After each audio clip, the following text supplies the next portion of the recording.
Situ federation के राज्य अध्यक्ष जोगिंदर कुमार ने कहा कि राज्य कामगार कल्याण बोर्ड द्वारा मनरेगा निर्माण व बीआरओ मजदूरों के लाभ पिछले 8 महीनों से गैर कानूनी से रोक दिए गए हैं, जिसके बाद प्रदेश भर से सैकड़ों मनरेगा निर्माण व बीआरओ मजदूर शिमला में पहुंचकर हल्ला बोला है। उन्होंने कहा कि बोर्ड से पंजीकृत मनरेगा निर्माण व बीआरओ मजदूरों की सहायता राष्ट्रीय बोर्ड के सचिव ने पिछले 8 महीने से गैर कानूनी तरीके से रोक रखी है, जिससे 4.5 लाख मजदूरों को मिलने वाली आर्थिक सहायता और पंजीकरण के लाभ रोक दिए गए हैं। मजदूरों के कल्याण के लिए बनाए गए श्रमिक कल्याण बोर्ड से जो लाभ मिलते थे उन्हें रोक दिया गया है। 10 लाख से ज्यादा जो सरकारी काम होते हैं उनमें 1% सेस कटता है जो श्रमिक कल्याण बोर्ड में जाता है। उन्होंने कहा कि राज्य कामगार कल्याण बोर्ड में कानून के प्रावधानों के तहत मनरेगा निर्माण बोर्ड में कानून के प्रावधानों के तहत मनरेगा निर्माण व बीआरओ मजदूरों का पंजीकरण हुआ है, लेकिन इसके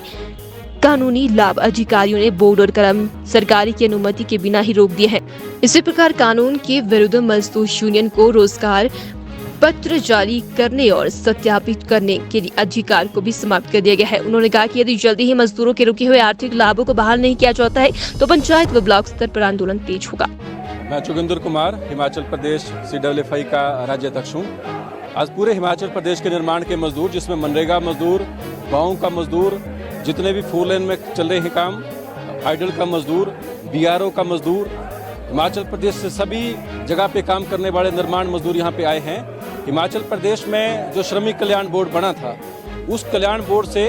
जो मजदूरों को लाभ मिलते थे, सुखू सरकार ने उनको बंद कर दिया है। सन 1996 के अंदर जब HD देवेगौड़ा की सरकार थी, उस सरकार के समय में हिंदुस्तान के कंस्ट्रक्शन वर्कर्स के लिए, निर्माण मजदूरों के लिए एक कानून बना था। उसके तहत श्रमिक कल्याण बोर्ड बना है और उस कानून में ये प्रावधान है कि जो भी सरकारी काम 10 लाख रुपए से ऊपर का होगा, चाहे वो सड़कें हैं, चाहे वो 4 लेन है, चाहे वो और कोई कंस्ट्रक्शन के काम है, उसका 1% सेस कटेगा, वो इस लेबर वेलफेयर बोर्ड में जाएगा और वहाँ से ये सारा लाभ मजदूरों को मिलते हैं।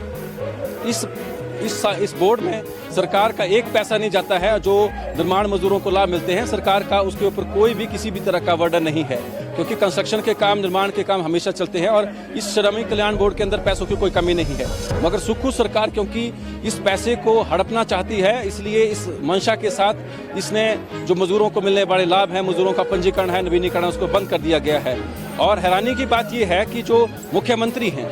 वो उनसे अब मिले थे तो बार बार ये कहते हैं मैं इन्हीं निर्माण मजदूरों की जो है बलबूते जो है 2 बार चुनाव जीता हूं, और जब चुनाव जीते हैं तो उन्हीं निर्माण मजदूरों के साथ धोखा कर रहे हैं और मजदूरों को उनके लाभों से वंचित कर रहे हैं। आज पूरे हिमाचल प्रदेश के जो मजदूर हैं यहाँ पे अपने आंदोलन की शुरुआत करने के लिए आए हैं और हमारा ये आंदोलन तब तक जारी रहेगा जब तक निर्माण मजदूरों की मांगें नहीं मानी जाती हैं, मजदूरों के लाभ जारी नहीं किए जाते हैं, मजदूरों का वजीफा, शादी आदि इत्यादि पेंशन वगैरह के लाभ जो मिलते थे उनको भी बंद कर दिया गया है और मजदूरों का नवीनीकरण, पंजीकरण नहीं होता है, तब तक हम मजदूरों के लिए लड़ाई लड़ते रहेंगे और ये लड़ाई के लिए सरकार जिम्मेवार होगी। निश्चित तौर पर आने वाले समय के अंदर जो है वो जिला स्तर पर, ब्लॉक स्तर पर, पंचायत स्तर पर और गाँव के स्तर पर जो है ये लड़ाई लड़ी जाएगी, क्योंकि गाँव का मजदूर वहीं पे रहता है और जगह जगह पे इस सुखू सरकार और कांग्रेस सरकार का जो विरोध किया जाएगा। हमने मुख्यमंत्री से, मंत्री से, तमाम नेताओं से समय लिया था। अभी सुनने में आया कि जो मंत्री हैं वो यहाँ पे मौजूद हैं, तो उन्होंने समय दिया है मिलने के लिए, तो उनसे बातचीत के बाद ही अगला फैसला जो आंदोलन की रूपरेखा तय होगी।